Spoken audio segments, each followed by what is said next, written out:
videoxogos.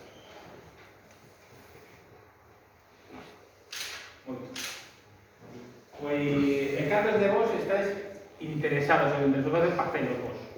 Ser xogos feitos por vos? Eu dixo para facer. Se te interesou alguna vez facer o xogo? Vale. A ver, eu, o primeiro xogo que fixe na vida, non? De amateur, obviamente non de profesional, tiña eu 13 anos. Que é máis ou menos, non? A idade que tedes vos. Xa sabedes, podéis empezar que eu con 13 anos foi a primeira vez que fixen xogos para mí.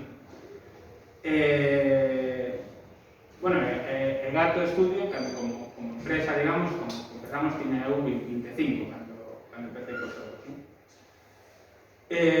Digamos que un pouco a miña base nese momento foi simplemente intereseime en internet, busquei, digamos, programas e cousas para facelos. Bueno, por min, lendo, saquei unha maneira de facer. Pero a sorte que hoxe en día sí que hai moitas máis ferramentas, hai xa estudos, hai grados. Bueno, todos os que esteis interesados tedes a posibilidade de estudar e chegar a este mundo que para min é apasionante, obviamente, pois dunha maneira, digamos, máis regular, non? Durante os últimos, digamos que a primeira vez que pensei en Waylanders como xogo, o teño moi claro porque foi no ano 2011, porque, acórdome do día, porque, non sei, seguramente non o coñecedes, porque obviamente xa é un xogo antigo, pero no 2011 saiu un xogo que se chama Skyrim, que é un xogo de rol de ese ano. Skyrim. Skyrim, sí. Mira, me gusta ir de Skyrim. Non sei se teño audio aquí, pero... Skyrim é un pequeno. É un xogo de ambientación nórdica, vale? No la libro ahora sí. Sí, no, Mira, o sea, tengo. Creo que contra tamén. Supongo que no se pretendía. Este xogo, como os digo, que de 2011 de ambientación nórdica.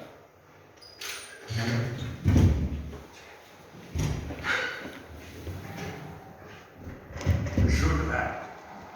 They're all ready. The Elder Scrolls told us the time. The defense was illegendary. From the time after the living open. But the sons of Skyrim would spill their own blood.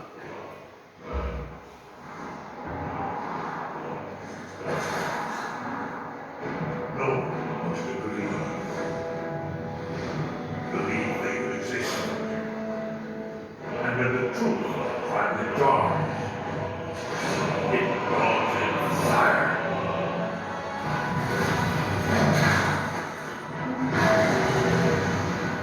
But there's one they fear. They did not be Dovahkiin, Dragonborn.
o que dixo o Congreso, saiu o 11 de acendo de 2011.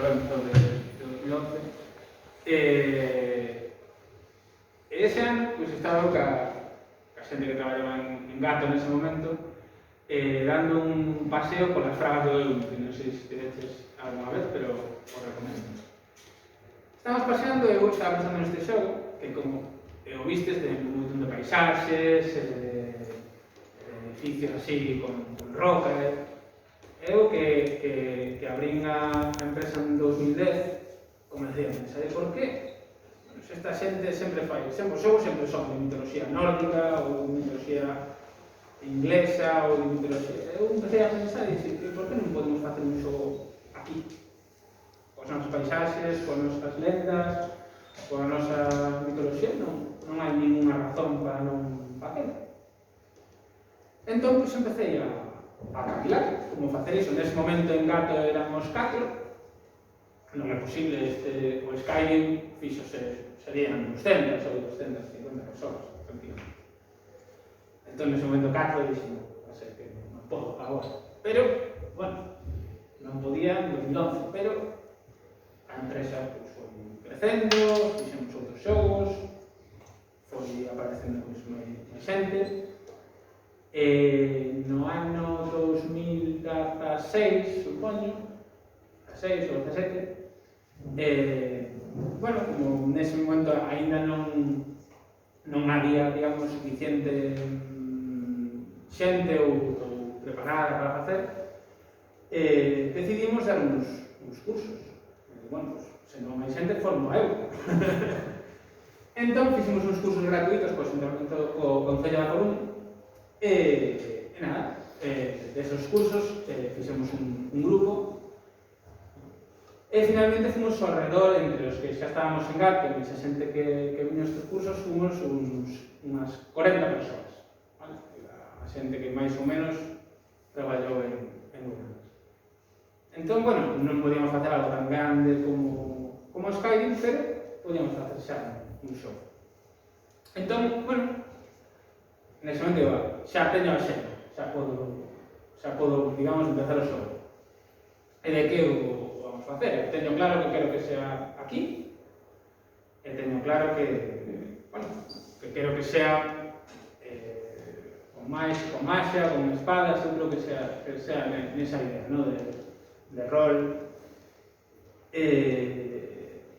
Entón, pois, un pouco a idea, pensei, bueno, que fai, digamos, que define o se tivese que escoller e ensinarle Galiza a alguén que non estivo aquí, non sabe nada, que non tivese nada de idea de que cousas defínennos, non?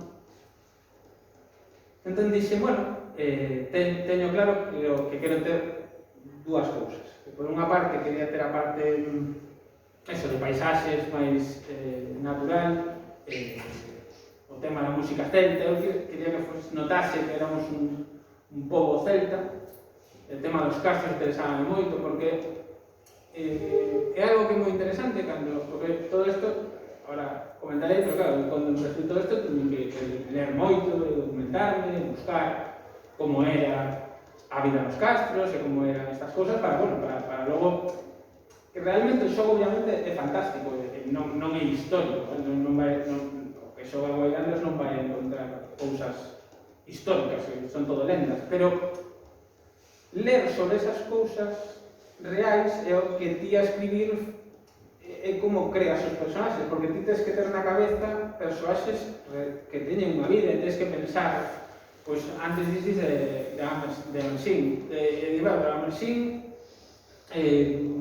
gustalle o caldo ou prefire pescado, ou guste cando ten moza ou non, ten a Masha aprendiuna con 16 anos ou aprendiuna con 40. Ese tipo de cousas tens que facelas para que cando as persoas vexan ese persoaxe sentan que é real, porque ti has pensado en todos eses matices para escribirlo, para darle a esa personalidade. Entón, pois, empecé a estudiar e o máis gracioso é que cando miras a nosa historia as cousas máis básicas que temos levan aí milleiros de anos e non é cousa de agora. Entón, pois, unha das cousas que me fixo é que a segunda cousa que quise meter era o tema da religión, que quería meter a catedral de Santiago, quería que fose un pouco esa mistura, non? Entre natureza e religión. Bueno, e logo que fixo no xogo que hai un tema de viaxes no tempo para poder ver as dúas épocas, non? Pero gracioso cando empecé a ler é que unha das anécdotas que lín que era moi curiosa é que eu o que tiña na cabeza é que Galiza era un pobo moi religioso, era a idea que tiña na cabeza.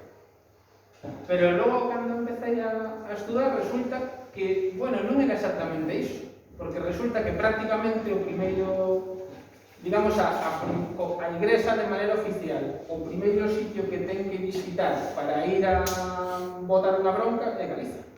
É prácticamente o primeiro sitio do mundo, ten que ir aquí a igrexa. E por que era? Porque claro, aquí,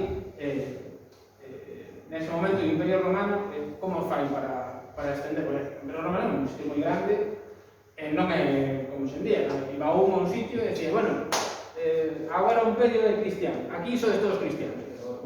Aquí que estaba no pobo e, bueno, eso como se fai?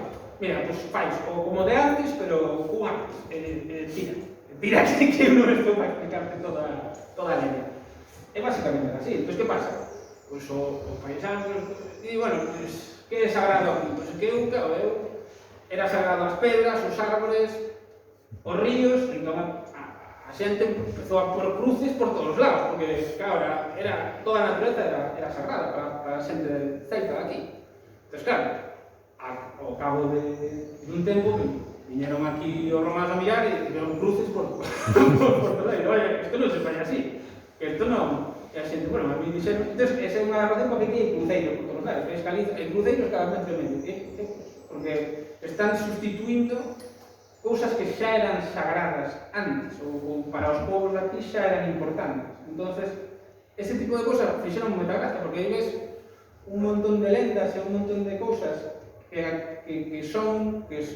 foron quedando, pero que realmente xa teñen un pasado no noso, digamos que nos nosos antepasados, non é? É todo moi así.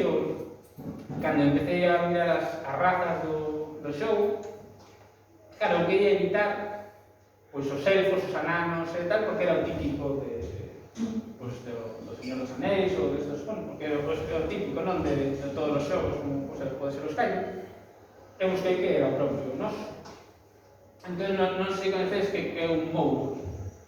Sí. Pero é digamos, unha criatura máxica propia de aquí, que o término mouro realmente é de ouro, que era, bueno, a idea é que eles non cargaban grandes cantidades de ouro en, digamos, unha especie de grutas e de cosas, non?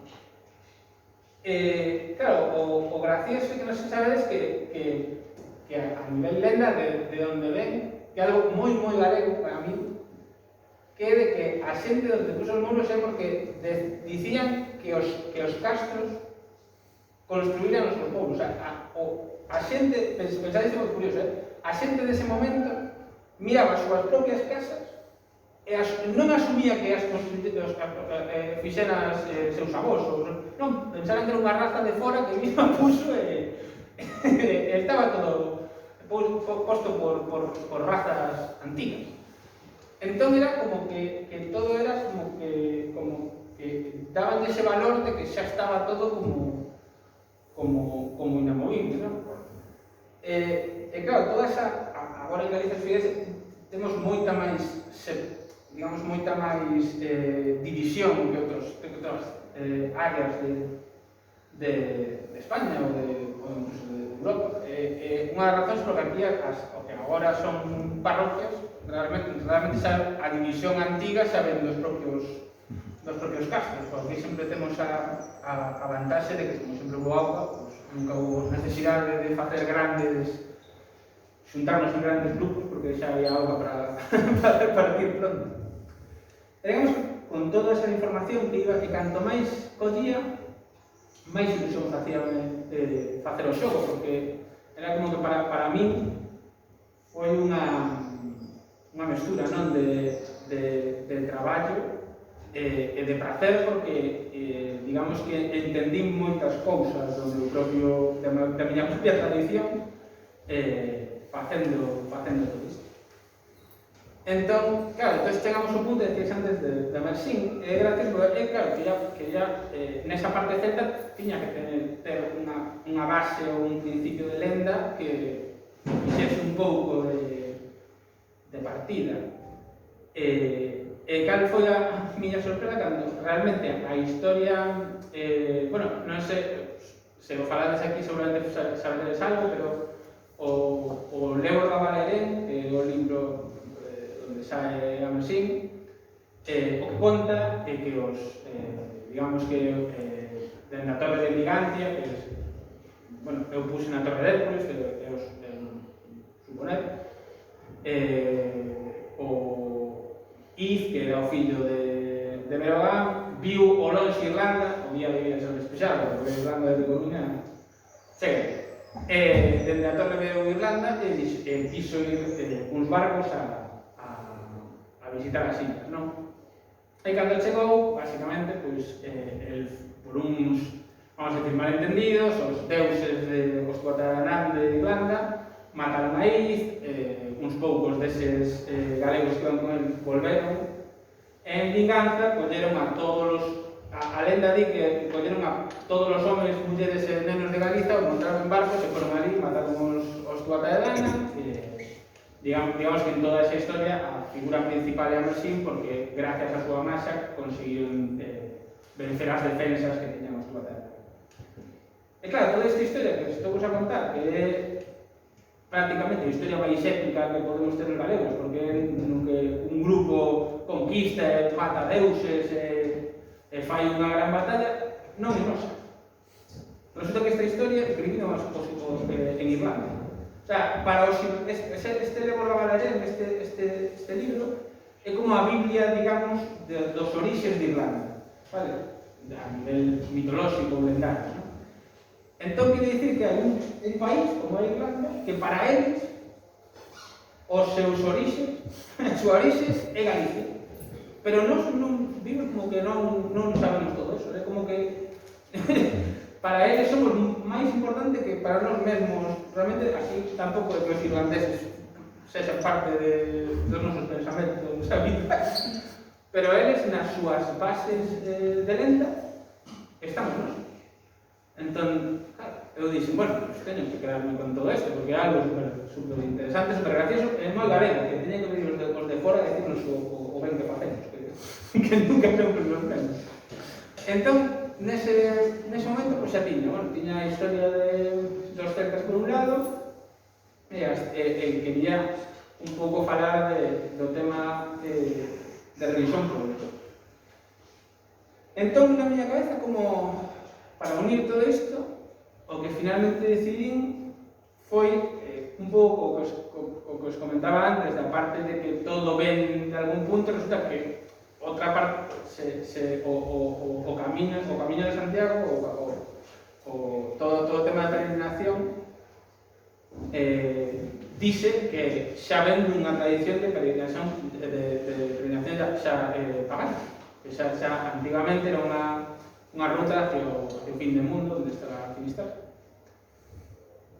Entón, o que fixen é, e por eso só é de Boilandes, é como que facer que o camiño, como facer un lugar de poder que xa, digamos que xa de maneira ancestral xa está aí. E noso xogo na época celta é unha árbore moi grande que é un depósito moi grande de maná e de maxia. E no futuro, pois esas rocas e pedras de aí é o que a Cusco emplean para... Dime. Ten que ver con eso o nome que puxeste? Perdón? Se que puxeste, o nome, ten que ver con eso? Sí, o de Boilandes é eso, de Way o camiño como se chama en inglés. De Boilandes sería algo así como os habitantes do camiño.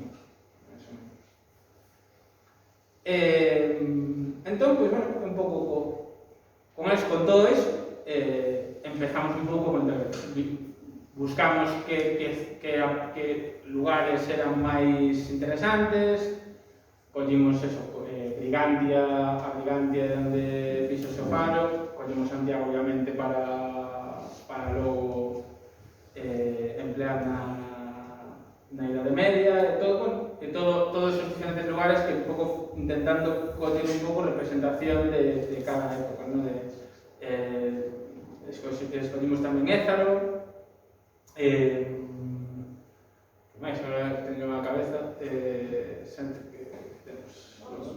a Illa de Ons, un pouco variedade na hora de tal, e logo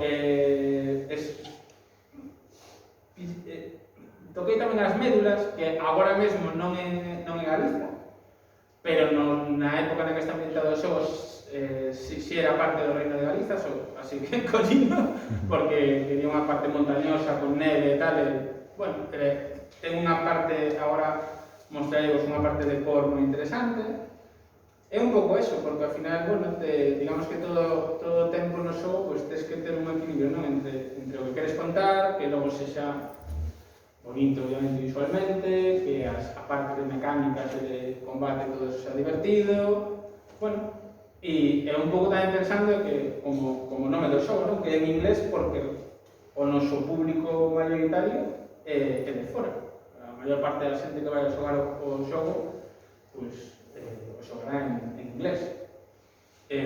O xogo estará tamén en galego, pero eso vai ser unha parte moi pequeniña dos xogadores que o xogo, iso queda para nós. Pero digamos que a maior parte vai estar de fora e a nosa idea é que eles, cando xoguen, aínda que non nos coñezan, pois disfruten o xogo da mesma maneira.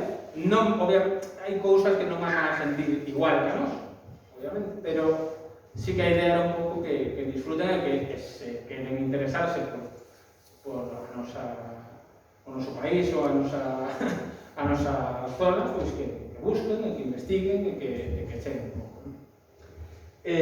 Bueno, vou ensinar máis tema para que o trailer visita de lo biches, pero voy a poner no sé si... Uy.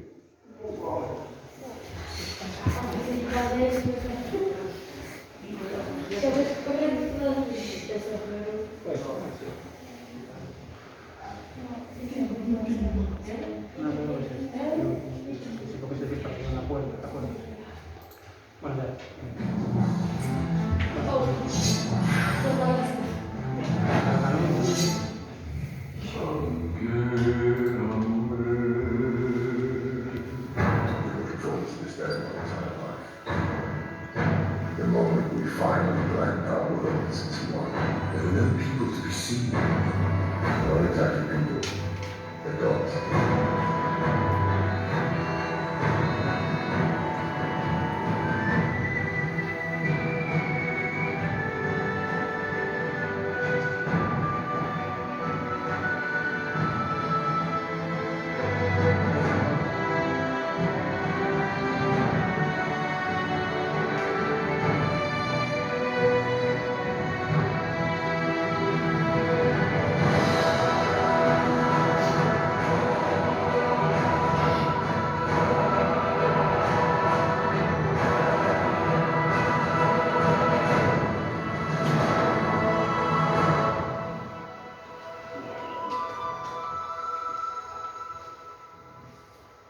Vale, este foi o trailer que ten a parte, digamos, celta.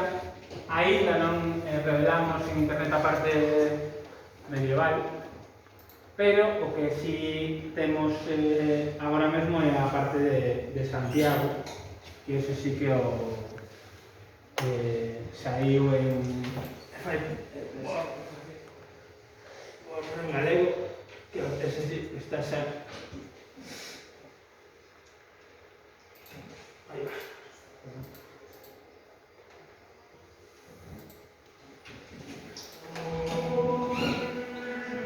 Cada pedra deste mural púxose por a graza de Deus. Coas rocas e as árbores deste sacrílego bosque eriximos o bastión máis importante Dentro de estas paredes só hai caída para o culto ao Señor. E a catedral representa o tamaño da nosa fervente devoción.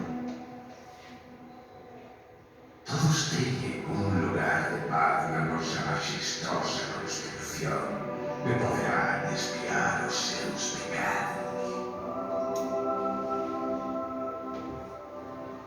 Os pomposos nobres do barrio rico, ao humilde plebe do barrio pobre, tanto os que nos permiten beber o sangue de Cristo, como os que nos proporcionan a súa carne, e os que nos defenden dos horrores tras os muros. Todos os que sintan devoción son benvidos a esta terra de fe e culto a Deus.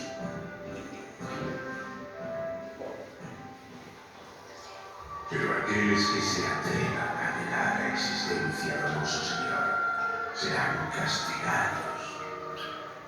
E aqueles que usen a maxia serán doblegados.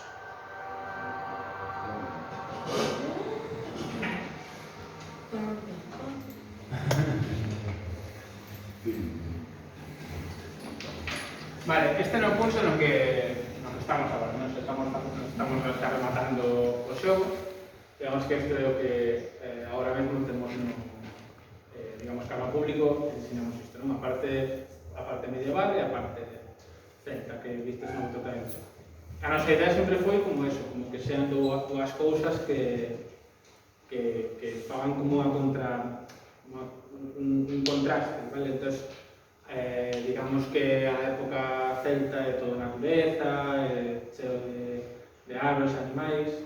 A parte medieval é construcións, é como o home facendo sempre eso, como intentando como controlar todo, non? Ten a natureza controlada, a masa controlada, é como todo un intento de ter todo baixo control, ou a parte boa e a parte mala.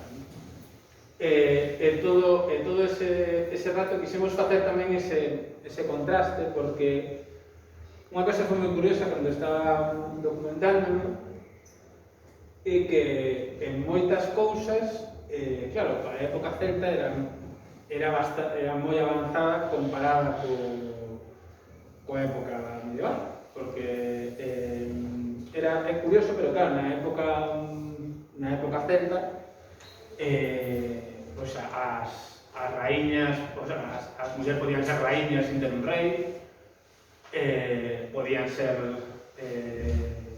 sacerdotes, podían ser moitas cousas que, bueno, sacerdotes aínda hoxe non poden, así que estamos falando aí 2400 anos. E o de raíñas en rei, bueno, aquí a primeira que pode é a da agora, porque a princesa agora, porque o pai xa non, a súa irmá non pudo, non pode, o sea que, digamos que foi como para mí foi curioso ese ver cousas, non? Que como que a historia, nós na historia sempre temos esa idea como de que vai en recto e sempre vai para adelante, pero non así, vai para adelante en unhas cousas, en outras retrocede, ou vai para adelante, e vamos un pouco así. Entón, quixemos facer todo ese contraste un pouco para que se vise as diferencias nesas dúas épocas e tamén para facer un contraste coa época, digamos, de agora. Bueno, e tratar certos temas que para nós eran interesantes na época actual, porque ao final nun xogo que a idea é que teña historia, pois sempre ao final acabas falando un pouco das inquietudes que tes, sempre intentas pôr un pouco de contido, digamos, de que nese momento a ti te preocupa ou crees que é interesante de falar, non? E digamos que, bueno, que o xogo, claro, eu de formación, digamos, digamos, bueno, eu a vosa idade era un estudiante moi malo, era horrible. Era moi mal estudiante. Era moi boa, pero non, a verdade é que non. De feito, repetín un cuarto da ESO, e digamos que tuve unha carreira estudiantil regular. Que pasa? Que cando descubrín, digamos, a miña paixón, que neste caso foi os videoxogos, pois resultou que o problema non era tanto, digamos, en ese momento digamos que non encontraba mellor a maneira de motivarme, ou a maneira de encontrar un punto, non? E claro, cando empecé a estudiar todo este tema, pois resultou que de repente saquei unha mención de honor da universidade, e de repente iba todo moito máis simple, non? Eu un pouco digo isto porque, bueno, moitos, ao principio preguntei, non sei se isto vos interesaba ou non, e obviamente todos os que levantastes a mano, non creo que todos fagades videoxogos no día de mañá, pero sí que o que podo animar no meu caso é que fagades sempre cousas que vos apaixonen, e que busquedes un pouco, se sea, pois, a calquera cousa, pero que se sea eso. Tengo unha pregunta aquí. Entón, no xogo, que habría que facer ou conseguir? O sea, Para que hai dedicarse que conseguir? Bueno, hoxe en día... No, digo no videoxogo. Os objetivos do videoxogo, sí, digamos que o teu personaxe faz o personaxe a teu gusto, pode ser de varias razas, digamos que tes que seguir unha historia que comeza en Irlanda, onde falábamos antes desa lenda, porque, bueno, por unhas cousas que, digamos, que empezan a pasar raras, o teu personaxe, digamos, que empeza a ver que o tempo, digamos que as cousas non están pasando como deberían, e o tempo está como alterado, entón o teu personaxe vese empurrado a ser como líder do grupo, e tes que un pouco, pois, bueno, pois buscar a maneira de arranxar, non, todos os problemas que están pasando. E daste pasado o xogo.